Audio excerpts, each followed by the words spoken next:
If you need to like talk to ChatGPT, how should I respond to this? Yeah. Oh, I have a recording. Oh, do you? Some people do that with the You ever seen those before?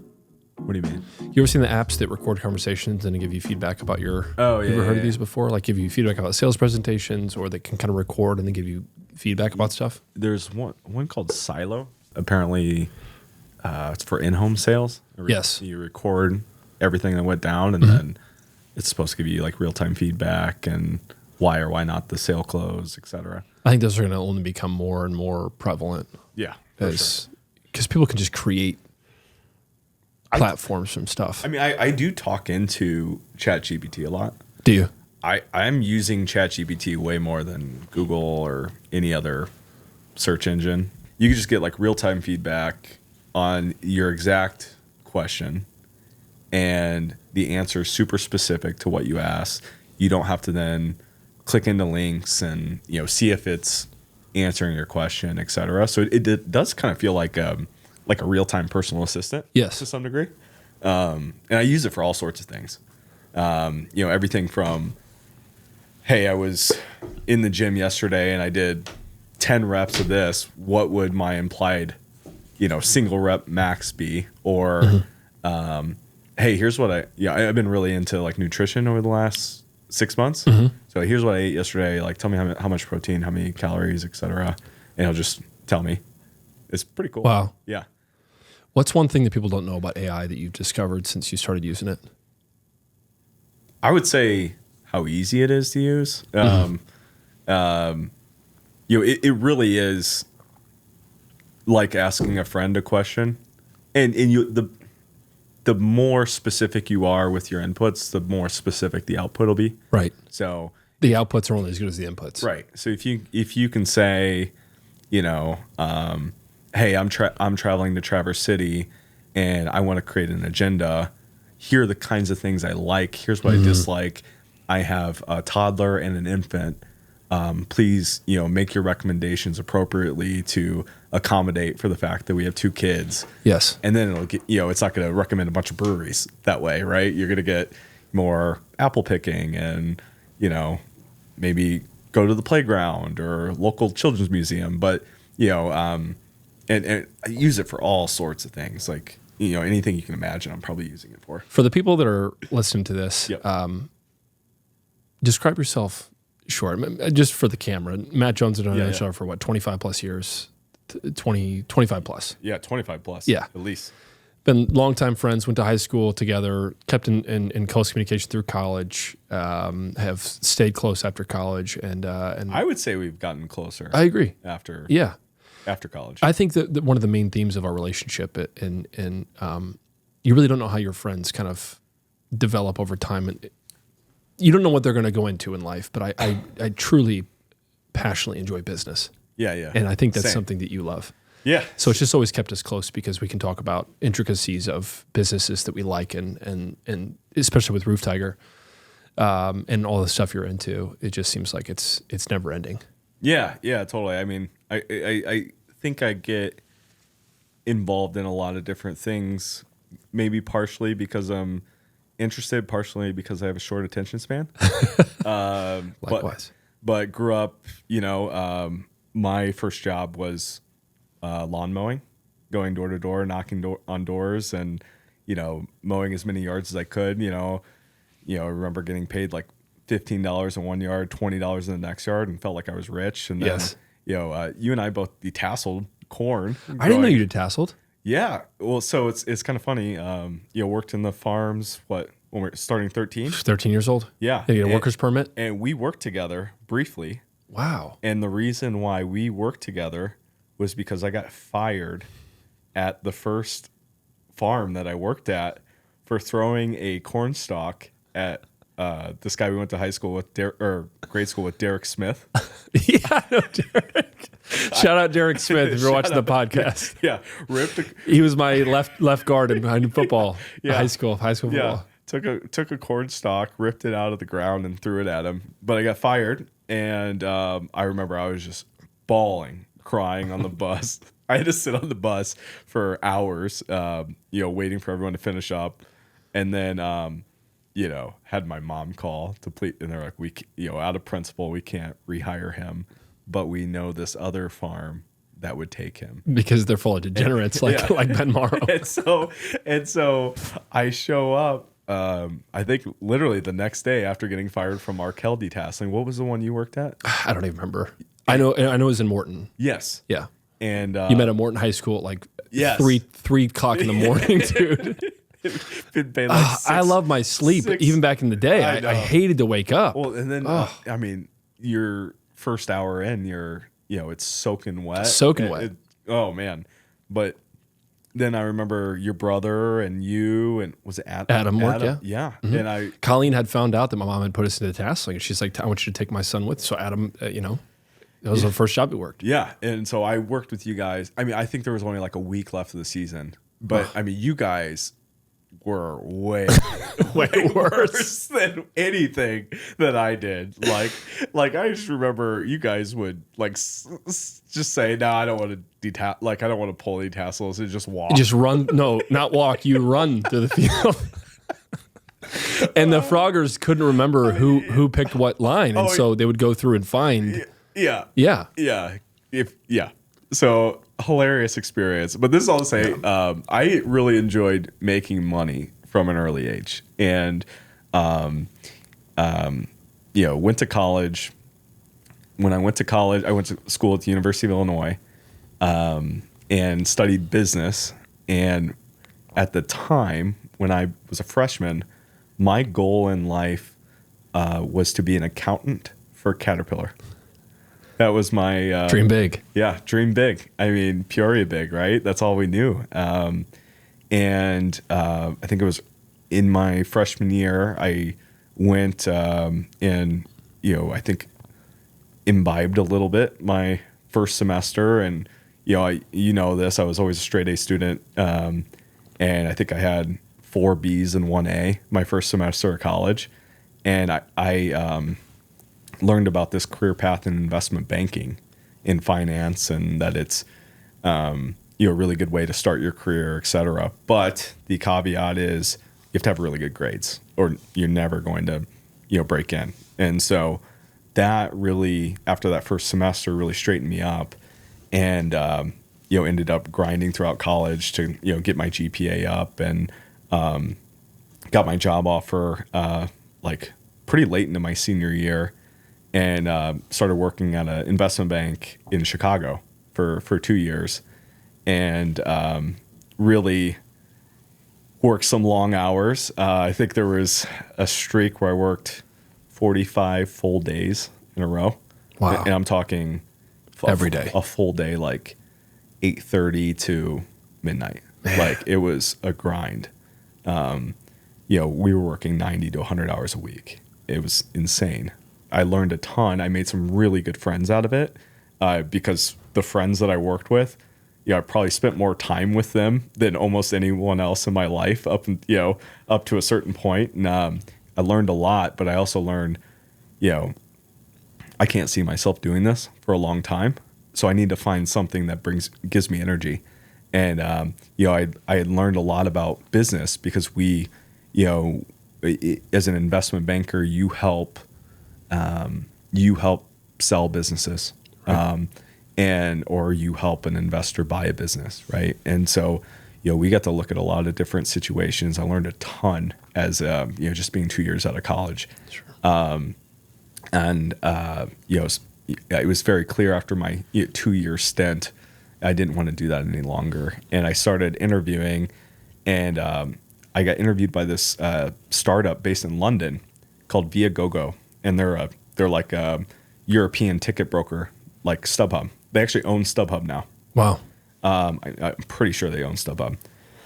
And I got the job offer, and I was pretty excited about it. But my options were move to New York or move to London. I don't even think I told my parents this. And they know now. Yeah, hey, Carol. Hey, Dwayne. Yeah. And I ended up declining the offer, but kind of knew I wanted to do startups, and went out in Chicago one night with Ben Dolensky, and I want to a few friends from college, and ran into an old college buddy there who graduated a few years before me and was in the same business fraternity as I was in college. So I knew him as a freshman. I knew he graduated and worked at Ernst & Young, like a Big Four accounting firm, but I had no idea what he was doing at the time. And I was so excited to run into him because I hadn't seen him in years. And, I was like, hey, Kenny, what are you up to now? And he's like, oh, I actually work for this company called Uber. Have you heard of it? And Uber at the time was, a taxi hailing app, right? Like, there was no thing called rideshare didn't exist. And fortunately, I was allowed to take taxis to and from work and expense it. And I had learned about Uber because it was this revolutionary. You didn't have to go to the street to hail a cab. You can just order it through your phone. And so I was an early adopter. And I learning that there was someone in Chicago who worked at Uber, blew me away because my ignorance at the time, I thought, maybe it was just run out of San Francisco. I didn't think about the real world. How do you get drivers on, and how do you actually run the business locally? You actually have to have a presence there.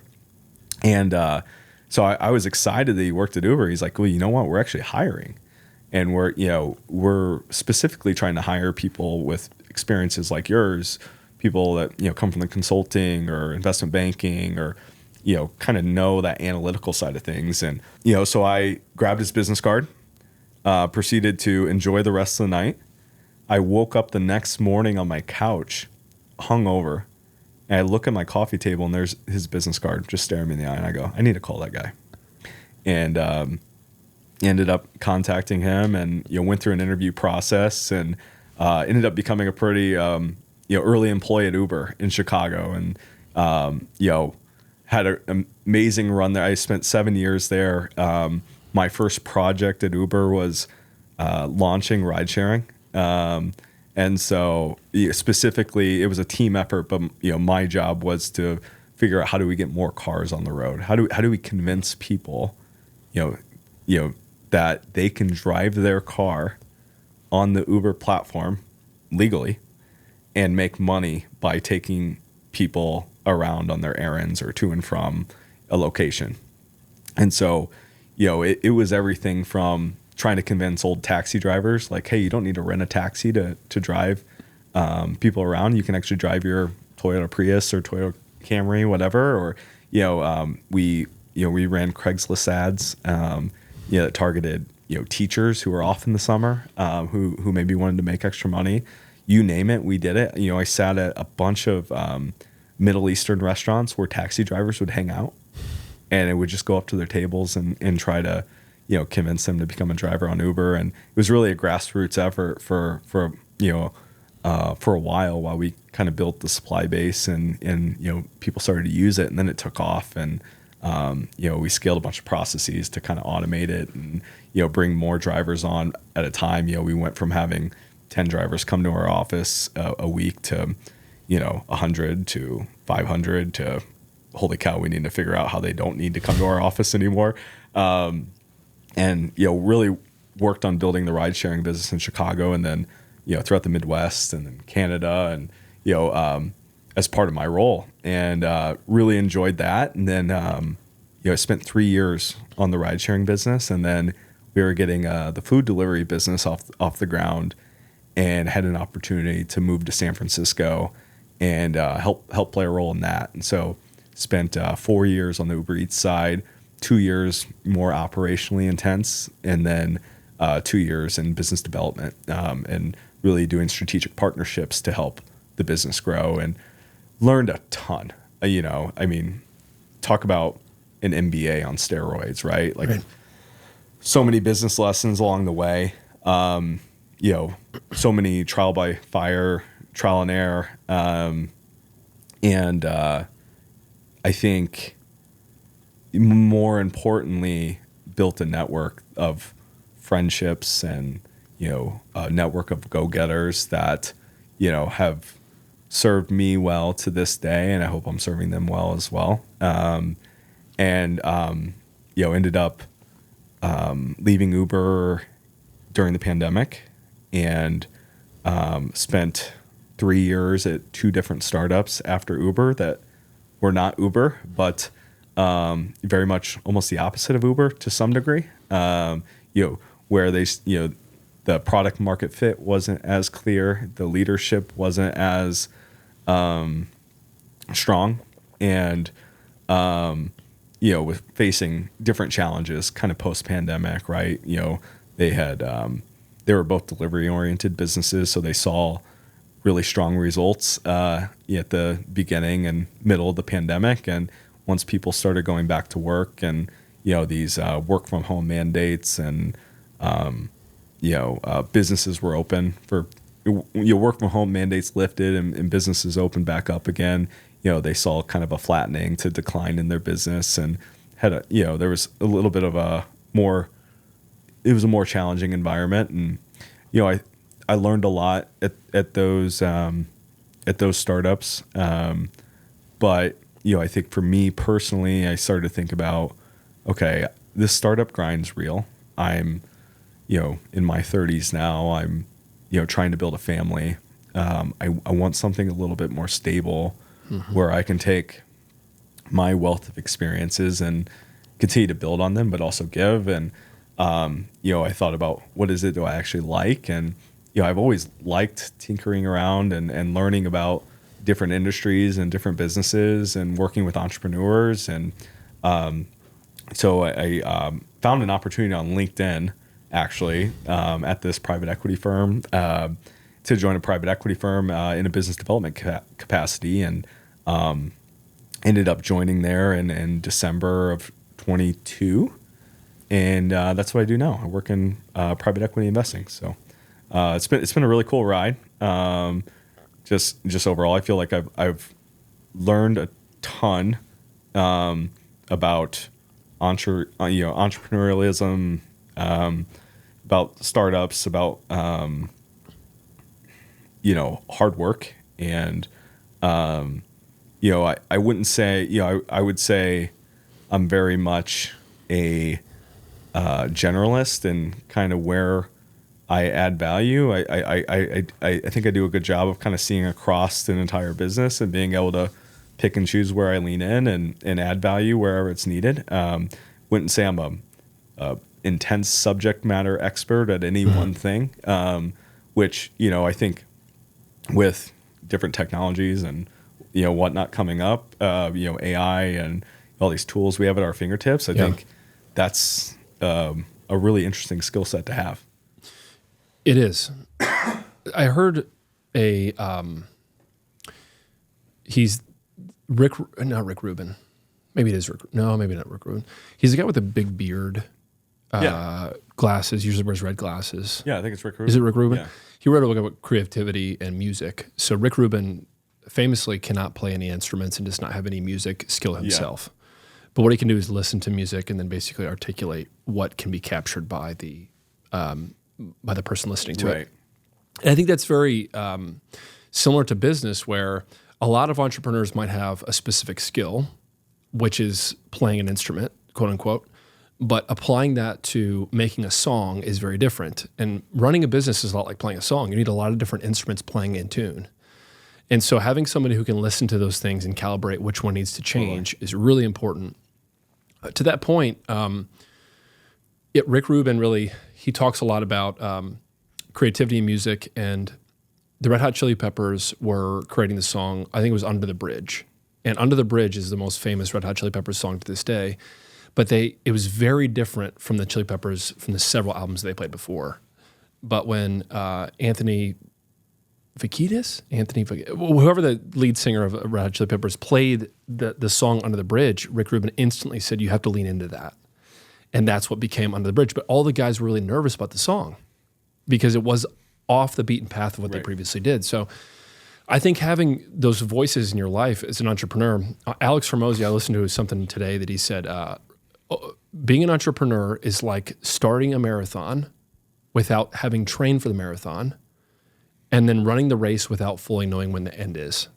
And that's very true, because you have to learn a lot of skill sets along the way. So a lot of people opening businesses now will say, I'm really good at X. I should open a business to fulfill X. 80% of your responsibility as a business owner has nothing to do with X. Right. It's got to do with Y, Z, A, B, C, D, E, F. And so that's something that I've learned over time running this business is it has very little to do with my skill set as a sales is really important. It's one of the most important skills you can have in business. But for me, my natural skill set came in for sales, but it's not what I have to lean into now. Yeah, I think that's totally right. And even just going back to my Uber days, we were growing so quickly. The most important thing wasn't actually operating to some extent, because where we were operating, we were doing so very strongly. The most important thing became hiring. And how do you find the right talent that are that's a culture fit, Yep. that's going to come in, learn quickly, and you can throw them in XYZ new market and trust that it's going to they're going to follow the playbook to scale it, just like we have all the other cities behind it. And Yep. so I probably in my time at Uber interviewed 500 candidates. If I were to put a number on it, probably played a role in hiring over 100. And that was very much one of the most important things. And then there's other things like building a workplace culture. Yes. Making sure that works well. And then you have compensation plans and all this other HR stuff, and that's kind of additional to the actual business strategy and then the operations, right? It's the X factor. Yeah, it's You can't put that on a resume. How do you quantify culture? What you bring to a culture? right. You can try to get somebody's, and that's why like personal relationships in business are so important. Taking people out to dinner and actually knowing how they relate to people in real life is extremely valuable. It's almost more valuable than the actual hard skill sets they have. Yeah.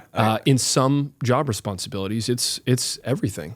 How they relate to other people is really important. Yeah, and I think understanding what your core values are as an organization are really important. I'm not saying every small business needs to write it down, right? You probably just know what matters to you. But when we were interviewing, we were very much looking at things like hustle mentality, right? That was an important one, because we get all these qualified people on their resume, but are they going to come in and bust their ass when they're here? Right? That's what's really interesting to me about MBAs, about people who get MBAs, because let's say you go to college until you're 22 and you go to your MBA for 2 years and you're a 24-year-old MBA graduate. Right. I think MBAs, and I almost considered getting my MBA or going to graduate school after college, because more than anything, Matt, I didn't know what I was going to do at 22, 23. After I had left SIGEP as a regional director, I was like, what the heck am I going to do with my life? So I had these certain skill sets that I learned through SIGEP, but I think this is a big problem for people in their early 20s is they don't know where to go. They say, I think I have this skill set, but where do I go? And so you can delay the process by just going to school again. For another 2 years. But I think what happens in the MBA world is you get puffed up by having the head knowledge of running a company. You might know what it looks like to run a good company, but actually doing it is far different. Yeah. And it's like reading a textbook versus experiencing it. Yeah, and I think there's different levels of MBA. I would never advocate to someone to go get an MBA right after getting their undergraduate degree. Right. Because I think that Take some time that off. real world experience, no matter what it is important. Sure. And I think if you can figure it out without going to school, like that should be the preferred path, right? Like, yeah, I think it'd be, to add on to that, man, I think a lot of college professors, no hate on college professors, but have they done what they've taught? Are they using real world application in the things they're teaching? Yeah. Are you learning business from somebody who's run a business before? Right. Or are you learning business from somebody who just read John Maynard Keynes? And economic strategy. I think it's a mixed bag. I mean, I don't want to do a disservice to college professors, because I think there are certain professors out there that have talented. They're talented, that have been in the real world and experienced, and they look at going to do a professorship as a way of giving back to the next generation. So. And there are some business owners who can't teach. Right. Sure. Yeah. So I do think they exist out there, but to go and get your MBA right after your undergraduate program without getting a real world experience, really trying to pick up a skill set and know what it's like to work in any environment.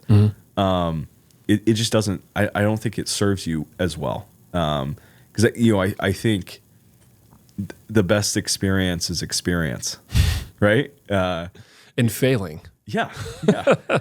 Yeah. I mean, even just for me, like going and working in finance for 2 years and, having that experience of going into the office every day and,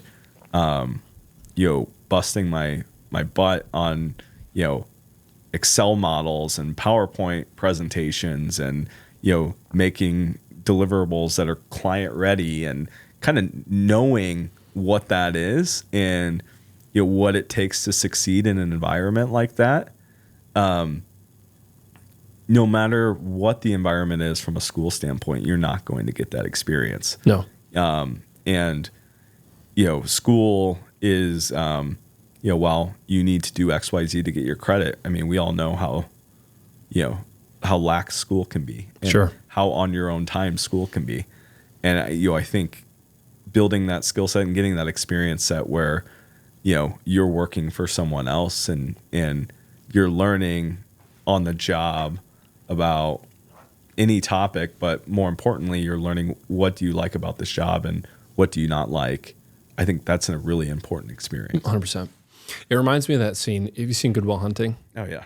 Good Will Hunting, when Robin Williams is talking to Matt Damon about when Matt Damon criticizes him and his wife about having a break, and they go to that park. Remember this scene? They go to the park and they're looking over water, and he says, "You can tell me everything about Vincent van Gogh, but you've never smelled." Oh yeah. Or Michelangelo, but you've never smelled the Sistine Chapel. He's going through that scene. It's very true. It's like real world experience versus book knowledge is a very different thing. So, in business owners, no matter how prepared you are in a business, you're still not prepared what you're about to deal with. Yep. You just don't know until you know. Yep. And to your point about experience, there's no experience like experience. It's just true. You have to do it. And so one of the things I mainly talk about when I have advice for young kids or for anybody going into business, there's a certain point where you're just not going to know and you have to pull the trigger. Yeah. Have to jump. You got to jump off the cliff and just learn how to fly later. And so many people, what they do is they read and learn and read and learn and read and learn. And they convince themselves of so much knowledge that they almost convince themselves out of an idea beforehand. Totally. And you overthink to the point of doing nothing. Analysis paralysis. Yeah, I think that's especially true with entrepreneurs, right? It's like you see so many book smart people that'll never start anything. No. Because they will tell you every single reason why it will fail.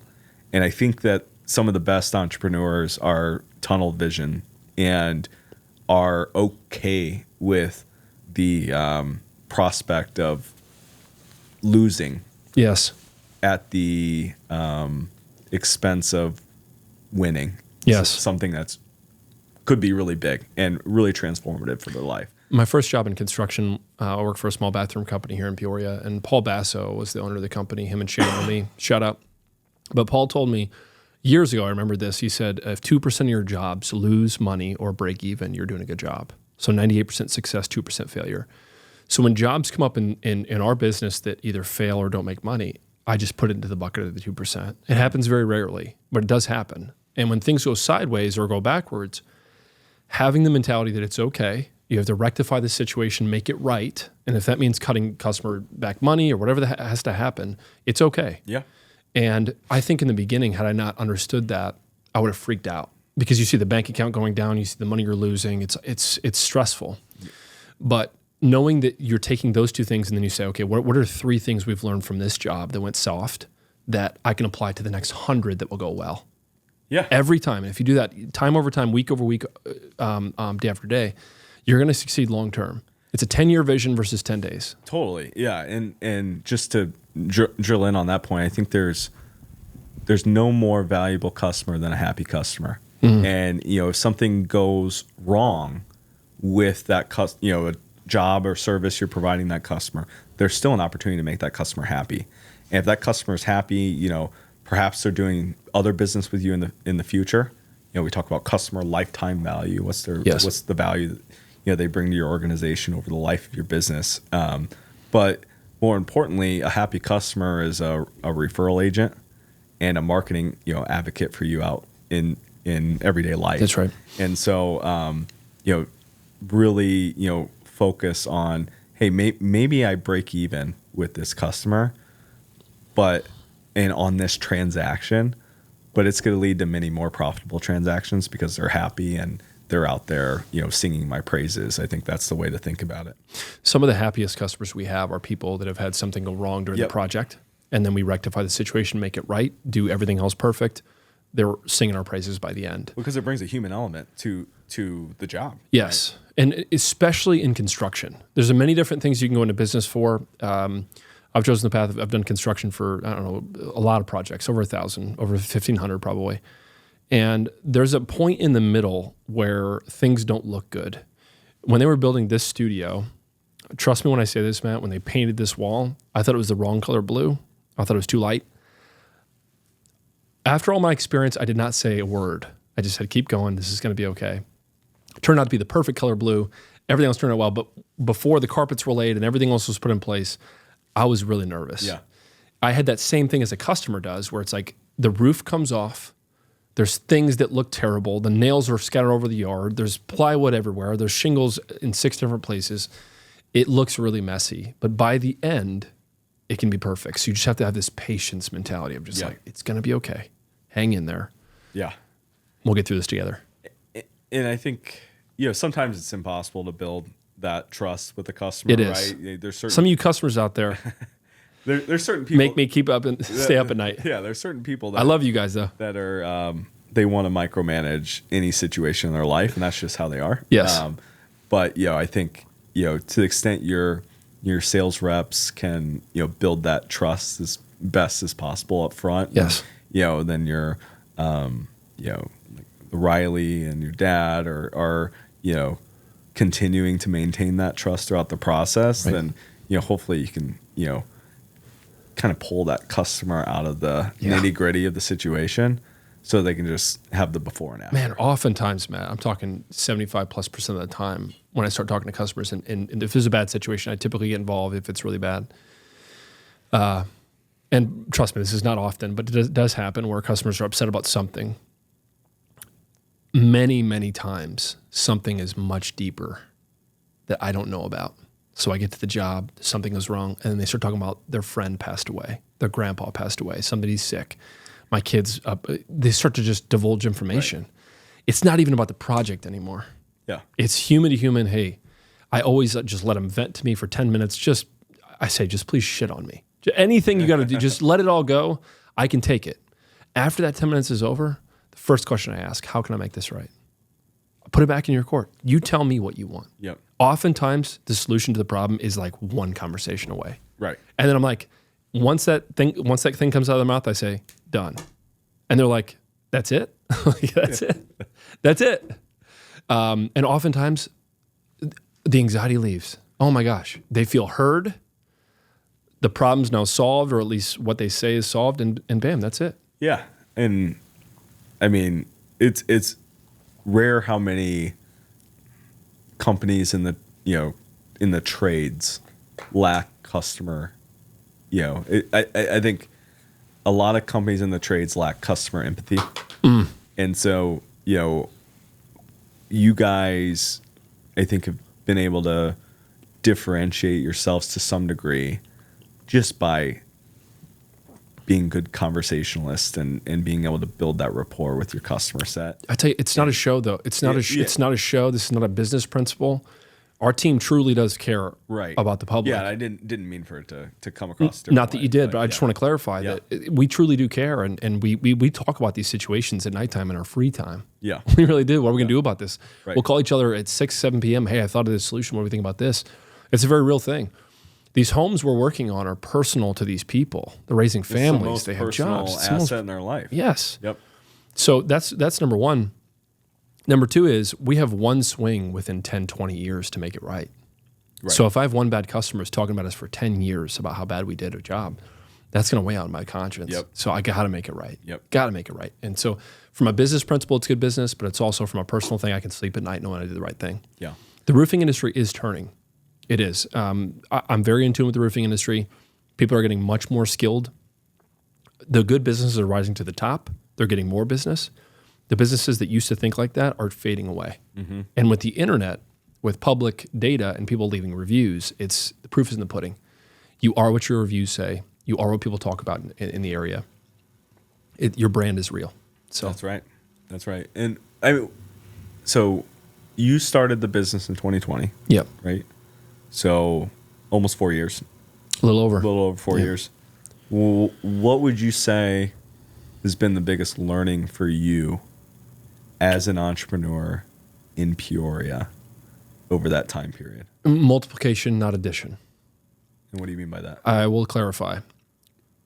Being an entrepreneur, being the man who runs the company, or being the guy or the girl, you often think that your skill sets have to be the one that are most pressed forward. As you grow, you quickly find out that multiplying is the answer. You have to multiply your skill sets to multiple people. The best business owners that I know can play golf at 2 o'clock on a Wednesday, and their business runs flawlessly. Not to say you should do that every Wednesday. It'd be really nice. But multiplying your efforts to other people and investing into other people is the answer long term. Right. In the short term, you lose money by doing that. Could I make more money by doing this myself? Maybe. It would be terrible. Yeah, but I would hate my life. But your swag budget would be unaccounted for. Yeah, it would be. I've gotten better at that. But my stress levels would be out of whack. Everything would be super difficult, and it would run less efficient. So multiplying what I see as my intention of the business to other people, and that's in line. That's what culture is. Yep. Culture, a fish rots from the head down. In the same way, a culture started from the top down. And so I have to set the tone for the culture about what I expect and what people are to do with their jobs and how we are to treat customers. If people understand the culture and work hard, everything will work itself out. And that's when hiring really comes into being so important. Yep. Hiring the right people. Coming full circle. Full circle. Yeah. Who you work with and what you do, what culture permeates in your business is the most important thing you can do. Yeah. As a leader. We used to have this principle at Uber. It was called Let Builders Build. And so you hire the right people, you get them in the right roles. That's right. And you let them go. That's right. And so, we had checks and balances in place, right? If you aren't hitting your growth metrics or, XYZ isn't happening in your city, we'll see it in the data. Yeah. But, we're not there to micromanage you every step of the way. Why? Why? Why would I pay you for that? Right. Yeah. If I have to micromanage you, I should just do it myself. Right. And even at a macro level, you're seeing this, you see this with Elon's company, not to become every freaking internet podcast. Let's talk Elon Musk. Yeah. But you're seeing this kind of layer of management be removed from some of these companies, and they run a lot better. Sure they do. Because people feel the autonomy and the empowerment to do their jobs and do it well. And they feel responsible. Right. Which is actually what we crave. Right. We crave to make decisions and live by them. Right. So I've told my guys from day one, when I hired people 4 years ago, I said, I will never criticize you for a mistake that you make. Yep. I will not. Because if you took a chance and it failed, good for you. What did you learn? And so I've been steadfast in that. Even though it hurts sometimes when people make mistakes or it hurts the bottom line, whatever the case, it's all part of the growth curve. So having that mentality from day one's helped me a lot because that's how I operate. I do not like to be my toes stepped on. I like to have autonomy over my job and over my decisions that I make. And I impress that same attitude to the people that I hire because I tell people when I hire them, I want you to be more proficient in your job in the next month than I know about. Yep. I don't even want to have to worry about the financial picture with Nick. I don't want to have to worry about sales process with Adam. I don't want to have to worry about how we show up on a foreman for a job. You tell me what you think. Right. And let's tweak the process from there. Right. And by the way, it's not even a we conversation. You do it. And let's tell it to the whole team. That creates leadership opportunity. And you probably have an idea in your mind of, what are the things you like to see? Maybe like, hey, Nick, I want to hit XYZ revenue target or jobs target. Of course. Let me know if we're off pace, right?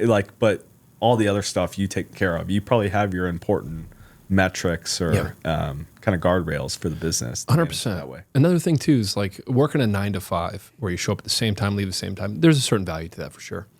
But having people commit to not an hourly time frame, but a job specific. Did I get my work done today? Yep. If you want to go watch your kids play, I don't want to see you in the office missing that. No way. That's part of the culture that I've established from day one. So it creates an idea of hard work when you're here, family time when you're not, and it makes people happier. Totally. And not every business can do that. Of course. Right? Like a hospital is not going to be able to do that. But, of course. I feel like that. Yeah, go home when your patients are still living. You can. But in the same time, I think those have been the cultures I've thrived in. Even where I work now, my manager is very much a family first advocate. That was a big question I had. I had Emma, my 2-year-old, and we knew we were gonna have another baby along the way. So knowing that I'm getting involved in a very intense career again, but that will require a lot of travel, but it kind of prompted me to ask the questions, can I still be a good father, a good husband while having this demanding career? Sure. And it goes back to what culture are you getting into, right? Like, is this a culture I want to join? And, learn that it was, and it's very much been that way. And so for you to build a culture is similar where, it's a demanding, like, hey, we want to grow, we want to serve our customers well, we want to build a good business, but knowing your employees feel invested in that as builders, you're letting builders build within Roof Tiger, but at the same time, they have the autonomy and the freedom to go and be themselves outside of work, and that can start and stop at different times. Yes. Is very important. It's very important, and I'd say it's the most important thing. Well, what do you have if you have $1 million and no family, right, and no friends? Yeah, because you've worked like, hard. What's the point? Sure, that's cool. Yeah. Okay. What else? The things that are the most valuable in life you can't purchase. Yeah. I kind of crack up because I used to be this way in a sense in the beginning. You almost have to be this way when you start a business because it's so demanding. But the week of Christmas, somebody posted like on the 26th. Was that yesterday? Yeah, I lose track of the time. Same. That was yesterday. So today's Friday. Today's the 27th. Christmas was 25th. Somebody posted, like doing pull-ups and push-ups on the 26th, and it's like, Christmas is over, get back to the grind or something. And I'm like, actually, I'm sleeping until 11. I'm staying up till 1 with my wife. We're going to watch a show. Yeah. And we're going to enjoy each other's company because this is what the most important thing in my life is right now. Right. And that mentality only gets you so far before you just either break or you don't even know what you're doing it for anymore. Yep. Have you ever been that way before?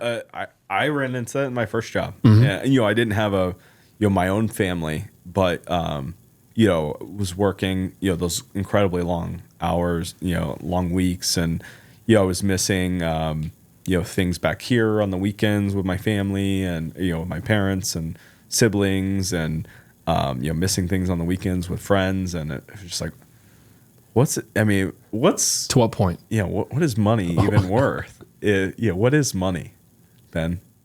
What is It's a money? great question. But agreed. Yeah, agreed. So when I left my job in finance to go to Uber, I took a 50% pay cut to go work at Uber, and I went there because the people I was going to be working with, they're super passionate, they were super entrepreneurial, but they were also, it felt like building a culture that was very, real and authentic, where, hey, I'm still going to bust my ass here. Sure. And I'm going to work really hard, but I'm also maybe not going to miss as much on the personal side. And at Uber, we talked about, a concept called work-life rhythm, right? You're going to work really hard, and you maybe get really close to that red line where we're about close to tapping out sometimes, but we need to know when to pull back and, spend time with family and take time off. So I think we had a good culture from that regard, where people that like to work hard and hustle, but still value their personal life, could thrive. And that's really important. The thing that I've loved the most about working with my friends and family in this business for the past 4 years, which can bring its own concerns because it's people that are close to you and you have to make business decisions. But I truly love coming to work every day. I mean that. I mean that because every single day in the last 4 years has felt like a dream. It feels like a dream. Even the hard stuff, I'm like, I'm getting to do what I love. I'm serving the community that I live in, and I'm doing it with people that I care about and want to be around. I don't have to come to work. I remember days that I used to work at Verizon and got to be there from 10 to 7 or 9, whatever the time frames were. And I was just like, oh, man, I just don't want to go to work today. Well, You know, yeah, didn't you go on like vacation once and I was on my honeymoon. Oh, got And it. they called me and they said, you ran out of PTO. And I said, figure it out because I'm not coming back. I'll be back next week. I mean, you've always been, marching to the beat of your own drum. Well, so it did not surprise but they me. said they were concerned in the background, what I did not know until later, because Adam Cole, VP of Sales here, he was one of the managers. Yeah. And I was one of the employees. And so they came to, HR came to Adam and said, well, we're concerned that if he leaves now, he essentially owes the company money because he's taking PTO, which costs time and money. you were borrowing. First of all, I had no money anyway, so I have to work. I'm forced into this slave job. But the second part is like, what a mentality. Right. So I had to work back like 6 months to build up PTO to make it even again, which, by the way, I was fine with. But yeah, I was always the guy that never had any PTO built up. People are like, I'm taking a week of vacation. I could never do that. Right. As soon as I got it, I'd probably take it. Yeah, I would say very early on in my career, I never took time off. PTO. Like when I left Macquarie, I think I had like 40 days that were paid out. It was crazy. That's great. Yeah, it was. I mean, it was great to be paid out for that. And but the older I've gotten, it's just like you see people succeeding next to you who are taking all their days, right? And they're able to grow in their career and make money and but also go travel. Sure. And it's just like, what are we doing if we're not taking our time? There's a mentality out there that it's like you grind to the bone for 25 years, 30 years, 35 years, and then you can enjoy your life. And it's like I currently am some of the healthiest I've ever been. I truly enjoy my life, my work-life balance and work-life rhythm.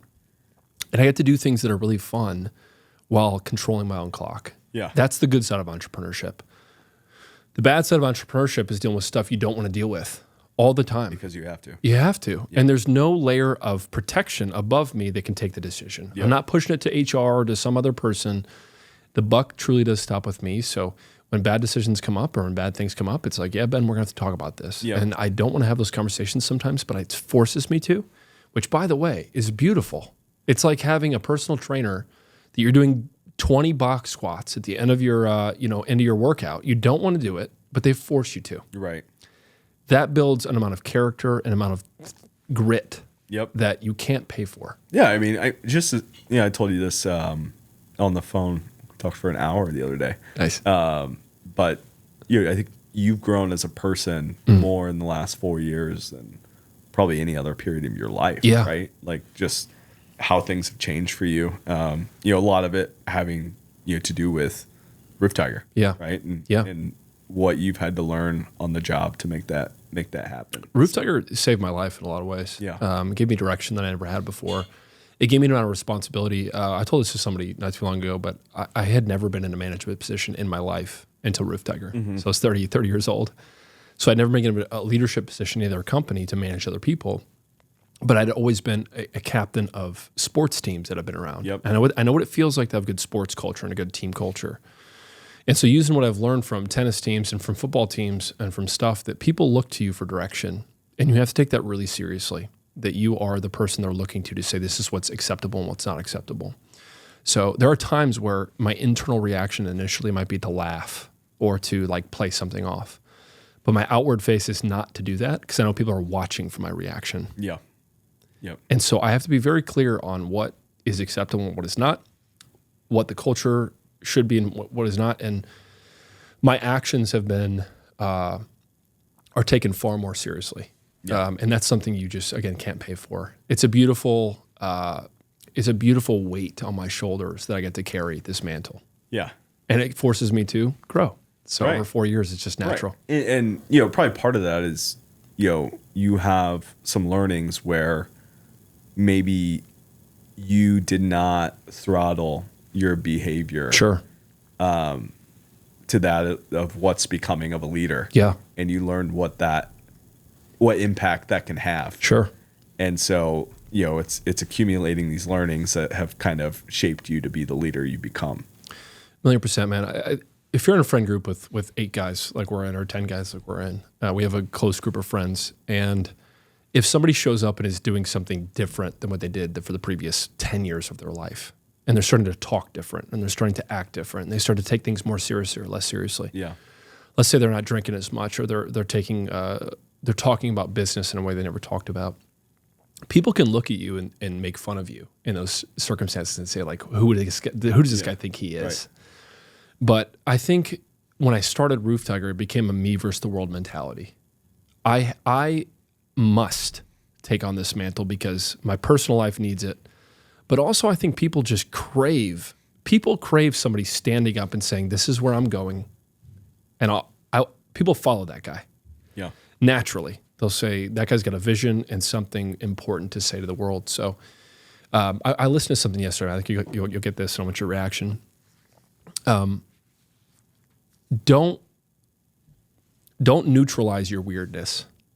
Your weirdness and your intricacies and your idiosyncrasies that you have in your daily life. I think what we do is we go to the mean of what everybody else is doing. Right.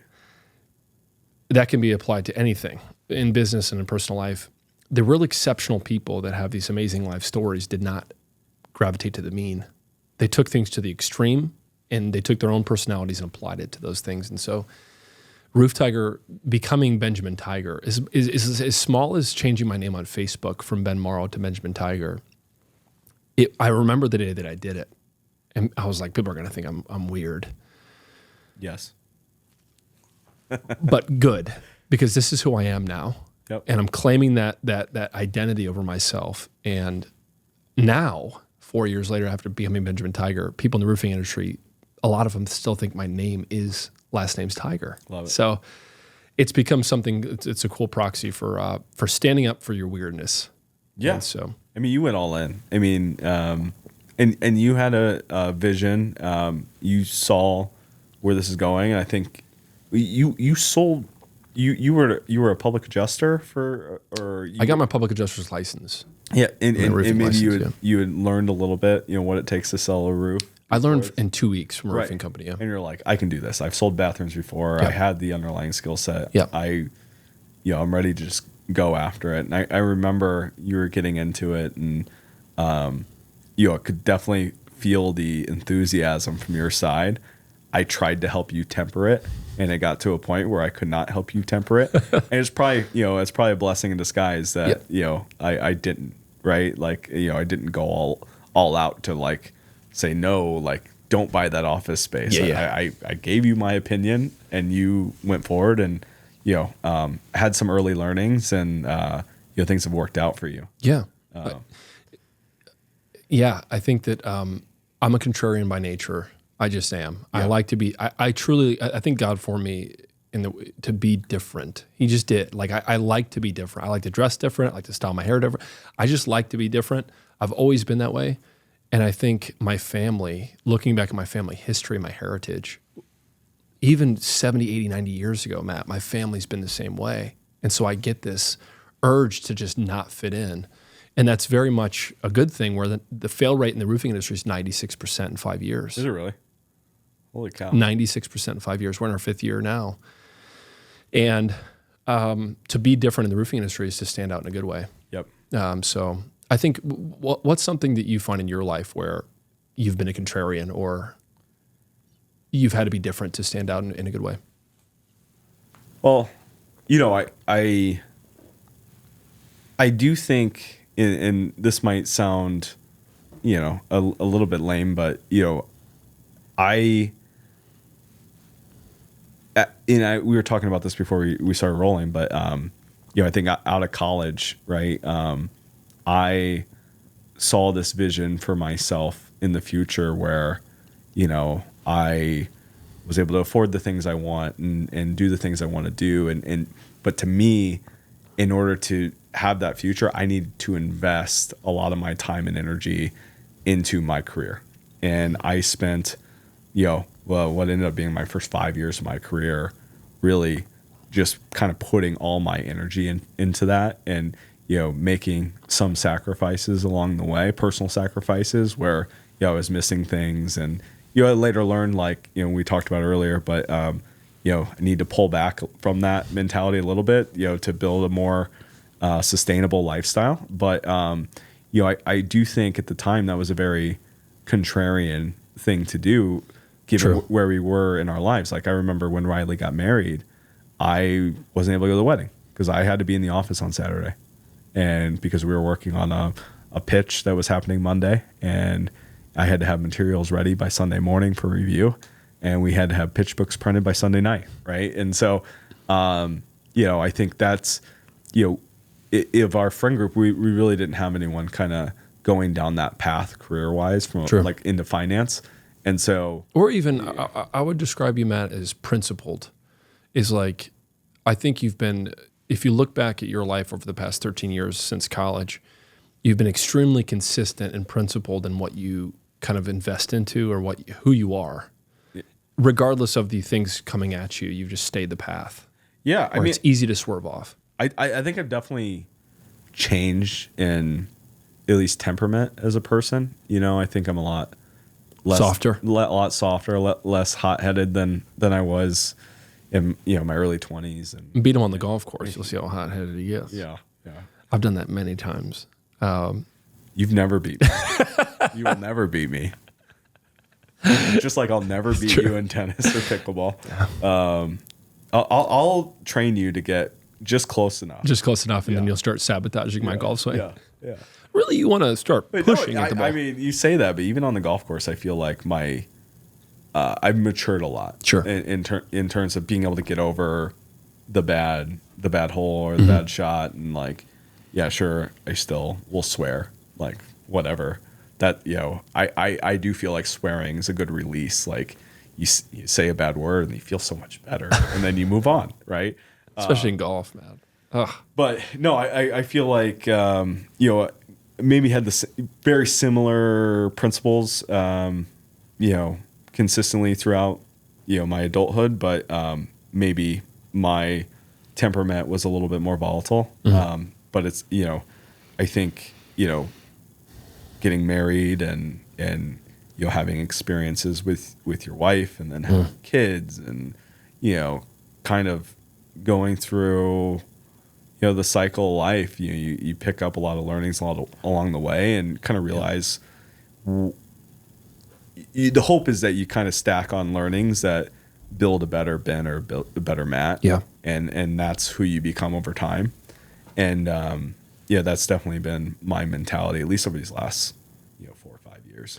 I heard somebody say, they walk up to a friend they haven't seen in a long time, and they start chatting. And during the conversation, one of them says to the other, "You've changed."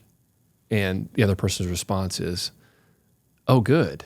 Like, and you haven't. Yeah. It's like the assumption of you should still be the person that you're 18, 19, 20 years old is really false. And, after my divorce, when I was 30 years old, 6-year marriage came to an end. I remember going on dates with other people who got divorced. And the conversation would quickly devolve into talking about the ex-spouse in a negative light, about this person was so bad, or this person did this to me, etc.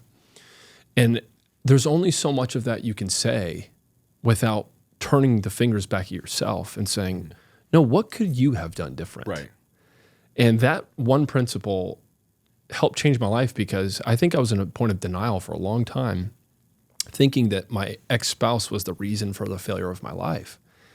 And that's just simply not true. And matter of fact, anymore, Matt, I don't hold anything over my ex-spouse at all, because it doesn't matter. Like, even if you told me that she did something or something happened that was her fault, it's irrelevant. Mm-hmm.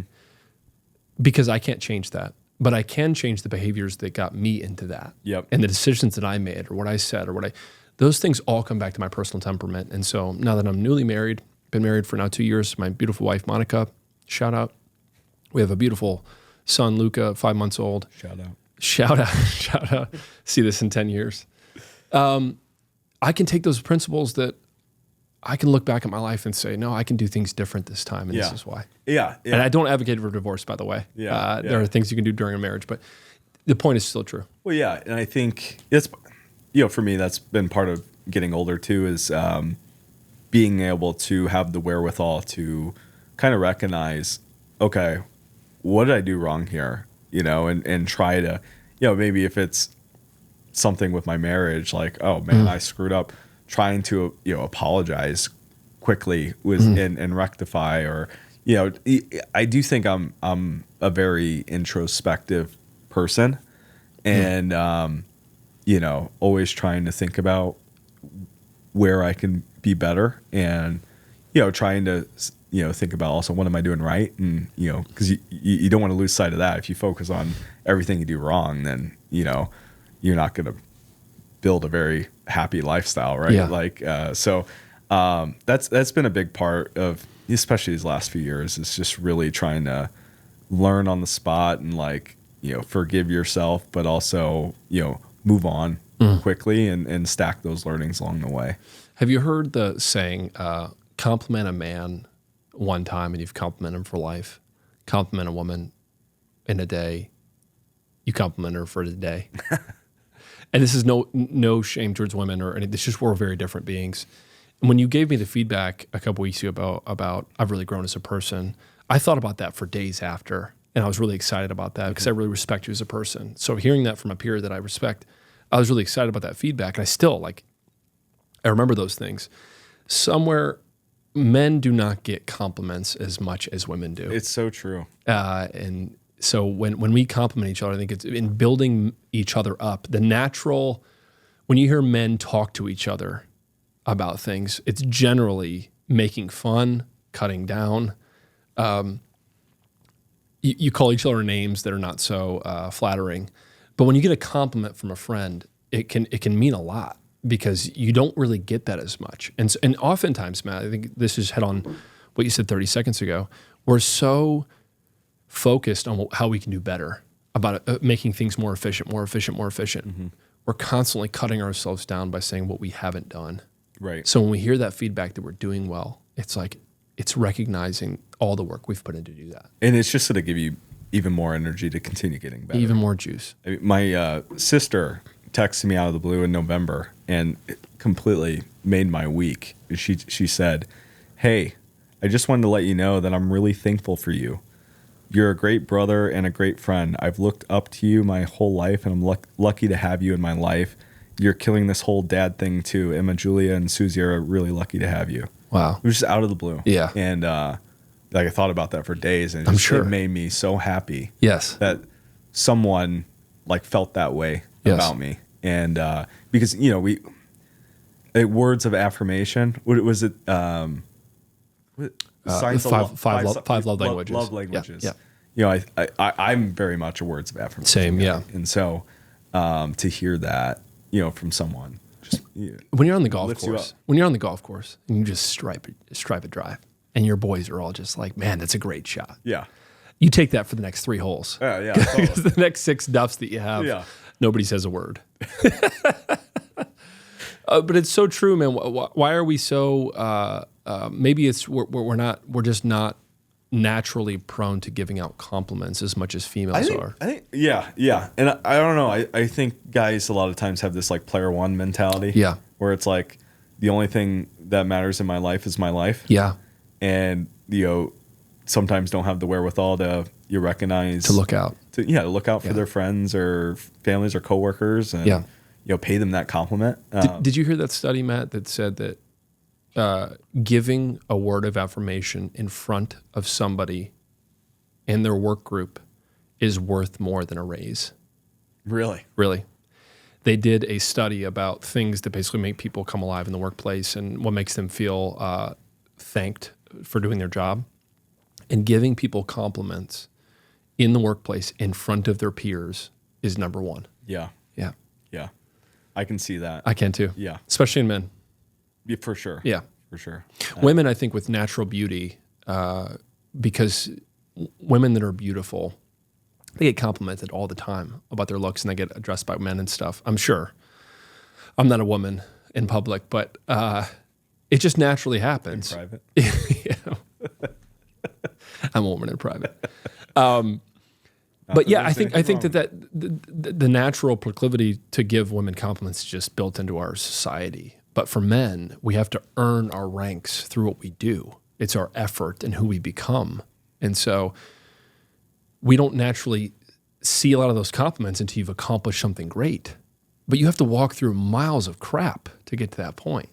Yeah. It's like Shawshank Redemption, where he's crawling through the crap line. That's what it feels like a lot of the times. Yeah.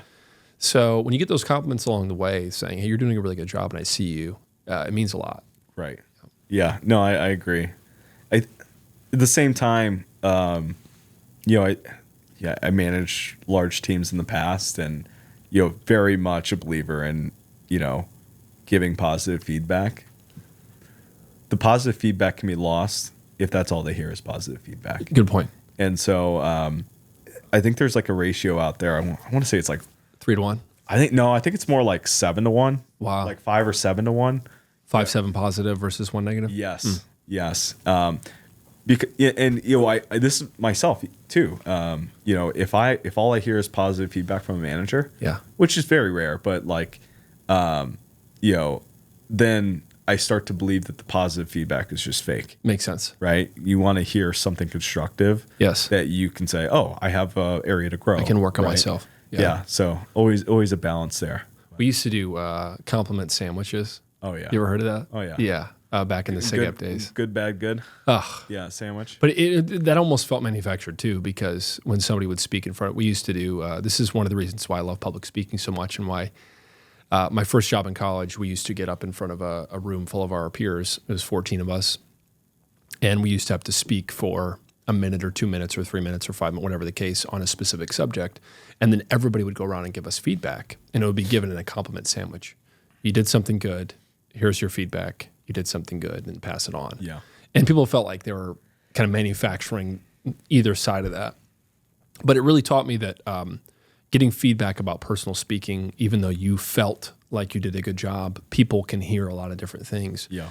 And that's why I like speaking on camera so much, so I can watch myself back, see where I stuttered, see where I could have taken a different direction. Yeah. I can learn from myself over time. And I'll be watching myself, months after I speak someplace,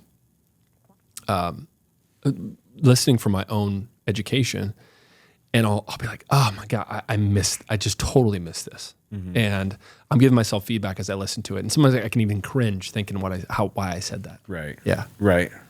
Yeah. That's probably one of the best things you can do. Yeah. Is watch yourself communicate. It's true. And that's definitely an area where I need to grow. Mm.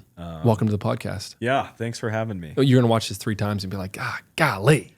There was actually a thing on Twitter I saw where Warren Buffett is, speaking at his shareholders meeting, and biggest piece of advice he could give to any college student is learn how to communicate. Yes.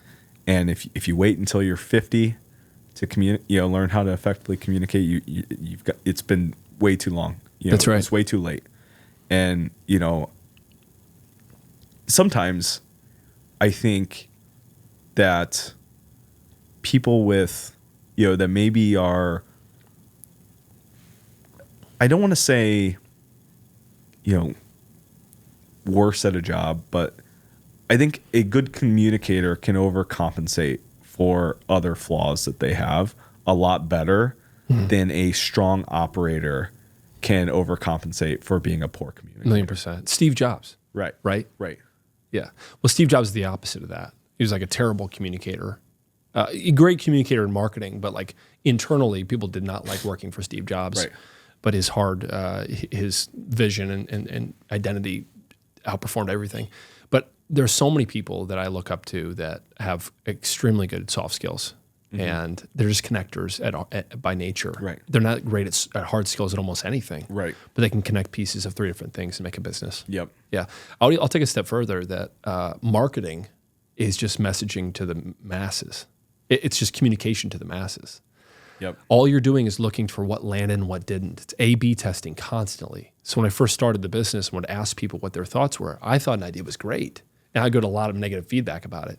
Or I thought an idea was kind of silly and get really extremely positive feedback. So I'm constantly checking the communication methods of what people like and what people don't like, and then I'll just feed them more of that. Yep. Yeah. I think talking to your customers is the strongest way to figure out what your identity should be. Or what they even want to listen to. Yeah. Not even what lands, what they're even willing to watch. Yep. I do think there's a mix. I think you need to be taking in customer input, and that should be core to everything you do and how you develop your marketing communication strategy, your sales strategy, etc. But sometimes there's an element of customers don't know what they don't know, right? And That's right. They've never seen a business do X, Y, Z. That's right. And so we need to make sure we're still, thinking creatively to maybe answer questions or concerns they have that they don't even know they have. Yeah. Right. So there's a good mix to. That's so true. In sales specifically, most people, when you show up to a table and they're looking to buy roofing or solar, it's a game of cat and mouse. Right. Because they're trying to almost play hardball with you because they don't want to give away their position and make you charge them more. But they also don't really know what they want. Right. So you have to give them things and say, this is what I believe you should do. Right. What was it like back in the 1920s? If you'd asked customers what they wanted for transportation, they would have said a faster horse. Is that what they said? Or it's something like that. Sure. And then, they invented the Model T, your first car, right? Yeah. And like no one would ever think about that. Right. Right. And so, definitely a balance there. Yeah, Uber didn't exist Right. 25 years ago. So you're giving them a product that's brand new. So in a business as old as roofing is, which is centuries old, who even knows how old roofing companies are? How do you give them products, or how do you serve them in ways that they didn't even think of? Right. Yeah. Awesome. Well, it's been a great conversation, Matt. It was great. Thanks for coming on, man. Thanks for having me. Any last words for the people? Oh, no. I'm good. No, I would say Follow your dreams. I think this would be a good medium for you, like to really have some interesting perspectives on the pod. I hope that you fill it with just a wide variety of people, but would be most interested to hear from some of the local leaders. Agreed. I would like to learn about that, and local townships. It'd be great to maybe you have a like a political series where it's like I'm going to have representatives from Peoria, East Peoria, Washington, Totally. Morton, kind of That's a good hear idea. how they think and what their city priorities are. Yeah, that's a good idea. Yeah. So I would love to do that. And I want to interview local business owners and obviously about their business and put them on 10. But I think for me, what I get out of this the most is just hearing from people of all walks of life talk about their experiences, and I can learn from that and put it in my life. So I'm very excited. cool, man. So thanks for coming This is on. great. Yep. Yeah. Thanks, buddy.